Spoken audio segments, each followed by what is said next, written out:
चिकित्सा शास्त्र का प्रयोग सबसे पहले शानदार तरीके से किया आचार्य शांति सागर जी महाराज जी ने। आचार्य शांति सागर जी महाराज जी जब दक्षिण में विहार कर रहे थे तो डामर की रोड में विहार करते करते उनकी नेत्र ज्योति कम हो गई। नेत्र ज्योति कम होने पर आचार्य शांति सागर जी महाराज जी ने संलेखना लेने का भाव कर दिया। संलेखना लेने का भाव किया तो समाज के लोग आए। समाज के लोगों ने कहा कि गुरुदेव, नेत्र की ज्योति कम है, इसका इलाज करा लेते हैं। बोले, इलाज में बाहर का इलाज नहीं कराऊंगा, मुझे इलाज में आचार्य पूज्यपाद स्वामी का इलाज चाहिए। अब 1800 साल पहले पूज्यपाद स्वामी ने कोई विज्ञान लिखा था आयुर्वेद का, वो विज्ञान नष्ट हो गया। तो बोले नहीं, सर्वार सिद्धि ग्रंथ की प्रस्तावना में नेत्र की ज्योति बढ़ाने वाला, ज्वर मिटाने वाला विज्ञान पूरी औषधि लिखी है। उस औषधि के हिसाब से औषधि मिलेगी तो आंख ठीक करूंगा, नहीं तो संलेखना ले लूंगा। इतनी बड़ी बात आचार्य शांति सागर जी महाराज जी ने की। तो उनके भक्त इतने जबरदस्त थे कि सर्वार सिद्धि ग्रंथ की प्रस्तावना उठा करके और पूना के सबसे बड़े वैद्य के पास गए और वैद्य के पास जाकर के कहा कि इसमें नेत्र ज्योति लाने वाली जो दवाई है, ये औषधि आप बना करके दीजिए। उसमें विष भी था, थोड़ा विष भी मिलाना था, पत्तियों का, जहरीली कोई पत्तियां होती हैं ना, तो जहरीली पत्तियों का विष भी उसमें डाला हुआ था।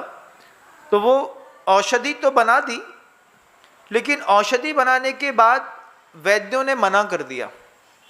वैद्यों ने कहा कि इस औषधि का प्रयोग हम आचार्य शांति सागर जी महाराज जी की आंख में डालने के लिए नहीं, अनुमति नहीं दे सकते। क्यों नहीं दे सकते? क्योंकि इसमें विष मिला हुआ है। आंख बहुत कोमल होती है, इस कोमल आंखों में अगर वो विष गया और अगर आंखें पूरी खराब हो गई तो जिंदगी भर का अफसोस रहेगा। इस बात को सुनकर के वो जो श्रावक था, काजल बनाया था आंजने के लिए, उस श्रावक ने 2 कांच की सलाई से उस दवाई को लेकर के अपनी आंख में वहीं पे आंज लिया। आप भक्ति देखिए बंधु, एक गुरु की बात पर शिष्य की भक्ति देखिए और गुरु की भक्ति गुरु की बात पर देखिए कि आचार्य शांति सागर जी महाराज जी ने कहा कि आचार्य पूज्यपाद स्वामी जी का जो समीकरण लिखा हुआ है नेत्र ज्योति बढ़ाने वाला, वो मिलेगा तो उपयोग कर लूंगा, नहीं तो संलेखना ले लूंगा। क्यों? आचार्य की बात को जीवंत रखना था। आचार्य जी ने जान की बाजी लगाई, उनकी बात को जीवंत रखना था। तो एक श्रावक ने आचार्य जी की बात पर जान की बाजी लगा करके स्वस्थ आंखों में वो अंजन आंज लिया। 3 घंटे तक आंखें बिल्कुल लाल लाल और बड़ी हो गई। वैद्य वहां पर देखते रहे, वो आंख बंद करके बैठे रहे। आंख खोलते तो जलन होती और लगातार पानी गिरता रहता। 3 घंटे बाद जब उनकी आंखों में बिल्कुल बर्फ जैसी ठंडक आनी शुरू हुई, तब वैद्यों ने फिर पूछा, अब कैसा लग रहा है? तब उन्होंने कहा, अब मुझे बहुत ठंडा लग रहा है, बहुत अच्छा लग रहा है। आंख खोल करके देखा तो उनके भी आंख में जो थोड़ा सा जाला लगा हुआ था, वो जाला उस अंजन को आंजने से निकल गया। जब आंजने से अंजन का जाला निकल गया और आंख में कुछ नहीं हुआ, तब उसी अंजन का प्रयोग आचार्य शांति सागर जी महाराज जी की आंख में किया और फिर उनकी नेत्र ज्योति वापिस आई। एक महान आचार्य परमेष्ठी के लिखे गए फार्मूले को दुनिया ने भुला दिया, लेकिन आचार्य शांति सागर जी महाराज जी ने पुनः जीवित किया। पुनः जीवित करने के बाद आचार्य शांति सागर जी की नेत्र ज्योति पुनः वापिस आई। तब आचार्य शांति सागर जी महाराज जी ने कहा कि वे गुरु कितने महान होंगे जिनको हम जैसे क्षुद्र लोगों के भी मन के अंदर भाव को शांत करने के लिए ऐसे वैदिक शास्त्र लिखने के भाव पैदा हुए।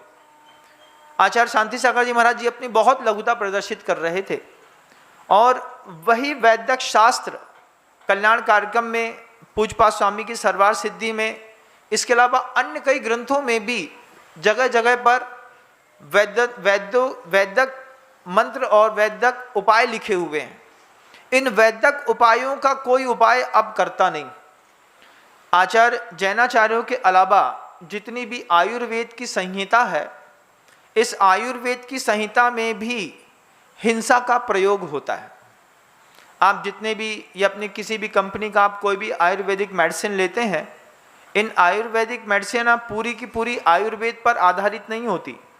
इनमें कई जगह जानवरों की चर्बी, कहीं जगह जानवरों के बाल, कहीं जगह आंतें, ऐसा सब कुछ मिला करके भी आयुर्वेद की औषधियाँ बनाई जाती हैं।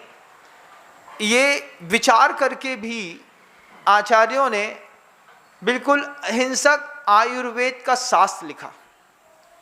कालांतर में जब यह ज्ञानार्णव ग्रंथ गुरुदेव 2005 में बीना बारा में पढ़ रहे थे, फिर उनके मन के अंदर फिर वही बात पुनर्जागृत हुई।